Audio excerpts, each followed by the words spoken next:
चलो। नमस्कार दोस्तों, भारत हरियाणा न्यूज में आपका स्वागत है। आज हम बरवाला हल्के के हैं जो सामाजिक कार्य करे और समाज से भी काफी ग्रेजुएट भी है। मैम आपका परिचय हमारे दोस्तों को। मेरा नाम संजना सातरोड है और मैं एक समाज सेविका हूँ, साथ ही मैं एक वकील हूँ। तो संविधान पढ़ा है, लोगों के हक जानती हूँ, भारतीय नागरिकों के अधिकार जानती हूँ और इस बार हमने निर्णय लिया है कि राजनीति में आएंगे और अपने बरवाला क्षेत्र को एक मॉडल विधानसभा क्षेत्र बनाएंगे। मैम सभी के मन में रहता है कि संजना है कौन, अभी आई फील्ड में, लेकिन उनको पता होना चाहिए कि आप क्या हो। मैं हमेशा से एक समाज सेविका हूँ, थी और रहूँगी, और राजनीति को भी मैंने समाज सेवा की ही एक सीढ़ी माना है। अभी तक जब तक मैं अपने पीहर में थी तब भी मैं अपने जिस क्षेत्र में मैं रह रही थी उस क्षेत्र की जो सुख दुख थे, समस्याएं थी, उसमें अपनी शिक्षा के दम पर शिक्षा को शस्त्र बनाकर जनहित याचिकाएं लगाकर उन पर काम कर रही थी। जब मेरी इधर शादी हुई है, जिस दिन से मेरी शादी हुई है तब से मैं इधर अपने लोगों से मिल रही हूँ, अपने क्षेत्र से मिल रही हूँ, लोगों के सुख दुख जान रही हूँ। अगर कोई धर्म है वहाँ पे भी पहुँचती हूँ अगर वो सही विषय में है।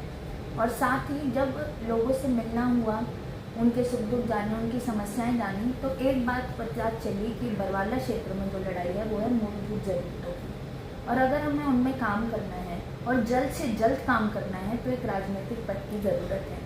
क्यों ये बात बिल्कुल गलत होगी अगर मैं कहूँ कि सिर्फ राजनीति के माध्यम से काम हो सकते हैं, लेकिन ये बात सही है कि अगर राजनीति के माध्यम से कराया जाए तो ये काम जल्द से जल्द और अच्छे से हो सकते हैं। मैम जो आप सामाजिक कार्य कर रहे हो, आपने कहा कि राजनीति के माध्यम से हो सकता है, लेकिन आप सीधे तौर पर तो आ सकते हो राजनीति। तो मैं सीधे तौर पे तो आ रही हूँ। तो मैम आपने सामाजिक कार्य कर रहे हो साथ में। जी जी जी। आपने अभी कहा जी कि मैं राजनीति में आने का मकसद ये है कि आपका जो सामाजिक कार्य है इसको थोड़ा और बढ़ावा दिए, लेकिन आप सीधे तौर पे भी ये कह सकते हो कि मैं राजनीति के मैदान में आना चाहती हूँ। सामाजिक कार्य राजनीति क्या है? राजनीति है अपने लोगों का, अपने क्षेत्रवासियों का प्रतिनिधित्व। प्रतिनिधि कौन होता है कि वहाँ पे जो लोग रह रहे हैं उनकी आवाज़ वो प्रतिनिधि होता है। उनके जो भी सुख दुख हैं, जो समस्याएं हैं, उनको उठाने वाला वो व्यक्ति होता है। तो राजनीति समाज सेवा से अलग नहीं है, वो उसी का हिस्सा है। एक अच्छा समाज सेवक ही अच्छा राजनेता बन सकता है।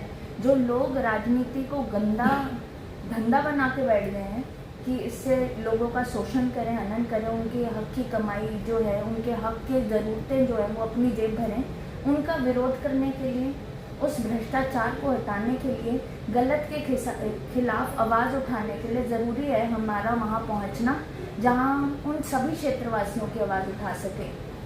मैम अगर बरवाड़ा हल्के की बात की जाए तो सभी जो उम्मीदवार है वो कोई कहता है कि आपकी जो समस्या जैसे फैमिली आईडी, पेंशन लेकर, एजुकेशन लेकर, सभी यही बातें कहते हैं उम्मीदवार।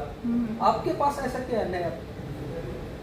जो मेरी रणनीति है इसको लेकर, जो भी हमारी जो बरवाला क्षेत्र की जनता है वो अगर मेजॉरिटी देखी जाए तो कम पढ़ी लिखी है। और ये जो दस्तावेज हैं, फैमिली आईडी, राशन, पेंशन, ये सारी जो चीज़ें हैं वो इसमें उलझ के रह गए हैं। और कोई भी काम करवाना है तो इन्हीं के माध्यम से होता है। तो हमने एक रणनीति तैयार करी है जिसमें हम ये चाहते हैं कि लोगों को हमारे पास ना आना पड़े, हम उनके पास पहुंच के उनका समाधान करें। तो हमने एक रणनीति तैयार करी है जिसमें हमने सोचा है, और मेरे माध्यम से अगर और भी लोग ये देख रहे हैं और अब भी ये चीज़ लागू हो जाए तो बहुत अच्छा होगा कि लोगों को वो जो सुविधा है कि इन दस्तावेज़ों में अगर कोई गलती है या किसी को बनवाने हैं तो वो गांव परिषद में ही हर महीने कुछ समय के लिए खुलना चाहिए, जहाँ पे लोगों को पता चले कि ये काम होना है, यहाँ से होना है, या हाथों हाथ वो काम करके दें। तो इसी तरीके से जितनी भी ज़रूरतें हैं लोगों की वो गांव स्पेसिफिक होनी चाहिए। ये नहीं कि अगर एक गांव में बिजली की प्रॉब्लम है नहीं, हम उधर बिजली के काम करवा दें। तो हमारा काम करने का तरीका जनसभा के तौर पे रहेगा। गांव में जाके लोगों से पूछा जाएगा, क्योंकि जो उधर रह रहा है उस घर की समस्या उसको अच्छे से पता है, तो उनसे ही पूछे जाएंगे समस्याएं और उन्हीं से पूछे जाएंगे समाधान। अच्छा, अगर एजुकेशन की बात की जाए सरकारी स्कूल, अगर प्राइवेट स्कूल के अंदर काफ़ी सुविधाएं है, लेकिन अपने हरियाणा के अंदर कोई भी ऐसा स्कूल नहीं है जो काफ़ी सुविधाएं हैं, लेकिन इसके बारे में आपका क्या कहना है?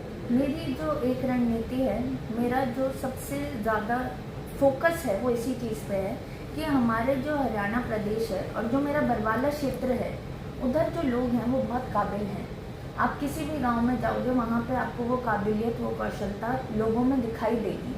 प्रतिभा की कमी नहीं है, काबिलियत की कमी नहीं है, कमी है तो मौक़ों की। तो हमने ये भी अपनी रणनीति में इंक्लूड किया है कि जो स्कूली शिक्षा है उसका करिकुलम हम इस तरीके से सेट करेंगे, उनको इंफ्रास्ट्रक्चर दिया जाएगा और उस पर प्रॉपर काम किया जाएगा कि जो पढ़ा रहे हैं उनका भी मन करे पढ़ाने का, और जो बच्चे जा रहे हैं स्कूल में वो भी कुछ ऐसा सीखें कि उनकी बुनियाद मजबूत हो। अगर एजुकेशन को लेकर अगर मैं बात करूँ, आप लोगों की सोच है जैसे कोई डॉक्टर हो, IAS हो, वकील हो, उन सभी के बच्चे प्राइवेट स्कूल में पढ़ते हैं। जैसे गरीब आदमी को, आम आदमी है, वो सरकारी स्कूल की तरफ ही ज़्यादा चाहते हैं, ऐसा क्यों? मैं आपको बताना चाहूँगी, ऐसा बिल्कुल नहीं है। जो केंद्र विद्यालय है उनमें आज भी उनकी उतनी ही इम्पोर्टेंस है जितनी कभी भी थी, क्योंकि केंद्र विद्यालय में एक तो जो टीचर्स होते हैं वो बहुत ज़्यादा ओवरली एजुकेटेड होते हैं, बहुत मेहनत से उधर टीचर पद पे पहुँचते हैं। जैसा कि मैंने पहले कहा कि ना पढ़ाने वालों में कमी है, ना पढ़ने वालों में कमी है तो मौक़ों की, इंफ्रास्ट्रक्चर की। अगर हम जैसे प्राइवेट इंस्टीट्यूशंस में, प्राइवेट स्कूल्स में जो करिकुलम है, इंफ्रास्ट्रक्चर है, वही हम गवर्नमेंट स्कूल्स में प्रोवाइड कर दें तो फिर बच्चों को पढ़ने की उत्साह रहेगा, उनकी इच्छा रहेगी। तो मेरा यही मानना है कि हमारा जो एक मेजर एम है वो यही है कि हम स्कूल्स को इस तरीके से डेवलप करेंगे ताकि जो अटेंडेंस रेशियो है वो बढ़े और जो सीखने का तरीका है वो इसी तरीके से हो कि बच्चे ज़्यादा अट्रैक्ट हों उसकी तरफ। मैम, दूसरे नंबर पर जैसे अभी लोकसभा चुनाव भी हुए थे, अब विधानसभा, आपने एक बात कही थी कि सुप्रीम कोर्ट का एक ऑर्डर था कि उनके ऊपर चिट्ठा लिखा गया है कि क्या ग्रेजुएशन है, ये क्या रिकॉर्ड है इसका। तो ये बात थी, हमने पिछले साल एक जनहित याचिका लगाई थी, क्योंकि मेरा मानना ये है कि हमारी जो जनता है उसको बहला फुसला के, एक दूसरे के खिलाफ लड़ा के, जात पात की गंदी राजनीति करके या झूठ बोल के, अपना अच्छा कैरेक्टर दिखा के लोग वोट ले लेते हैं। लेकिन ये बात ज़रूरी है कि जो मतदाता हैं उनको पता हो कि उनका प्रतिनिधि कौन है, कैसा है, क्या है। तो फिर इसीलिए मैंने जनहित याचिका के माध्यम से सुप्रीम कोर्ट से ये कहा था कि जो पोलिंग बूथ है वहाँ पर जितने भी प्रत्याशी हैं उनके बारे में सारी इन्फॉर्मेशन अवेलेबल होनी चाहिए, जैसे कि वो कितने पढ़े लिखे हैं, उनका क्रिमिनल रिकॉर्ड क्या है और उनकी संपत्ति क्या है, ताकि लोग उनको जान सके, पहचान सके, परख सकें और फिर चुनें। अभी जो हमारी लोकसभा है उसमें कम से कम 30% ऐसे लोग हैं जिन्होंने रेप और मर्डर जैसे घिनौने अपराध कर रखे हैं। वहीं अगर लोगों को पता होता कि वो ऐसे अपराधी को चुन रहे हैं, मैं उनका नाम खुलासा हो सकता है?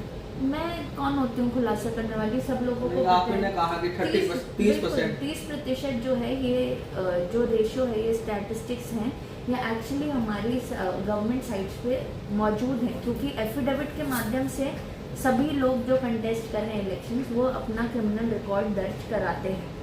तो ये जो रिकॉर्ड है ये हमारी जनता को पता होना चाहिए। मैम, अगर आम आदमी को कैसे पता चलेगा कि उम्मीदवार ये मेरे लिए सही है?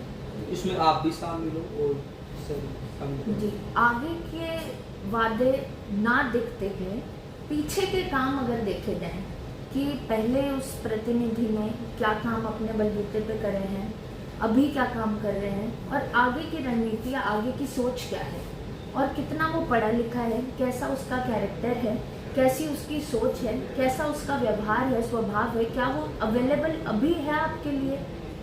तो अगर हम अपने प्रतिनिधि को जान के, पहचान कर, परख के चुनेंगे तो फिर मैं तो गारंटी से कह सकती हूँ हमारे जो हालात हैं वो बहुत जल्द सुधर सकते हैं। ना कि ऐसे कि फलाने का दोस्त है, फलाने का रिश्तेदार है, फलानी जाति का है, फलाने धर्म का, इसलिए हम चुन लें, क्योंकि राजनीति में इन सब चीज़ों का कोई मतलब नहीं है। राजनीति का मतलब है विकास। मैम, अभी हमने काफ़ी न्यूज़ कवरेज की, कोई ब्राह्मण समाज, कोई SC कास्ट से, OBC कास्ट से, सभी का यही कहना है कि हमको टिकट मिले, लेकिन यहाँ पर तो जातिवाद हुआ इस टिकट को लेकर। की आपकी क्या है? मेरा एक ही विजन है कि मुझे 36 बिरादरी को साथ लेकर चलना है, और जब तक सबका विकास नहीं होगा, जब तक सब लोगों का साथ नहीं होगा, सब लोग साथ में होंगे, सब लोग साथ में चलेंगे, सबका साथ में उत्थान होगा, तभी असल विकास होगा। तो 36 बिरादरी को साथ लेकर चलना ही मेरा मिशन है। और चुनाव मुझे लड़ना है क्योंकि हमारा लोकतंत्र है। तो अगर जनता जिसके साथ होगी, दल के साथ होगी, निर्दलीय के साथ होगी या नोटा के साथ होगी, तो जो कहते हैं ना डिसीजन मेकर्स, वो जनता है। तो मुझे चुनाव पक्का लड़ना है और मैं निर्दलीय भी खड़ी हूँ। निर्दलीय पार्टी से आप खड़े हो जी। कितना सपोर्ट है मिला आपको बरवाला हल्का से? प्रेम, प्यार, आशीर्वाद, प्रोत्साहन, मुझे नहीं लगता इस चीज़ में कहीं भी मेरे बरवाला परिवार ने कमी छोड़ी है, और उन्हीं के आश्वासन पे मैं खड़ी हूँ। और अभी आने वाली 25 अगस्त को बरवाला कपास मंडी में हम एक रैली करने जा रहे हैं। आप भी और आपके माध्यम से देख रहे सभी दर्शक भी उसमें इनवाइटेड हैं, ताकि आप लोग भी परख सकें, आप लोग भी देख सकें और आपके सवाल का जवाब भी आपको मिल सके। हमारे व्यूवर्स को क्या मैसेज देना चाहूँ? आपके माध्यम से मैं व्यूअर्स को बस इतना सा मैसेज देना चाहती हूँ कि मतदान एक बहुत बड़ा कर्तव्य है। भारतीय नागरिकों को ये हक बहुत मेहनत से मिला है। बहुत साल गुलामी करने के बाद, बहुत सपूतों ने जब अपना बलिदान दिया है, शहीद हुए हैं, तब हमें ये हक मिला है अपने मतदान का। तो इसको ज़ाया ना जाने दें, सोच समझ कर, परख कर अपना प्रतिनिधि चुनें उसकी काबिलियत पर, ना कि किसी भी झूठ, कपट या विभाजन की वजह से।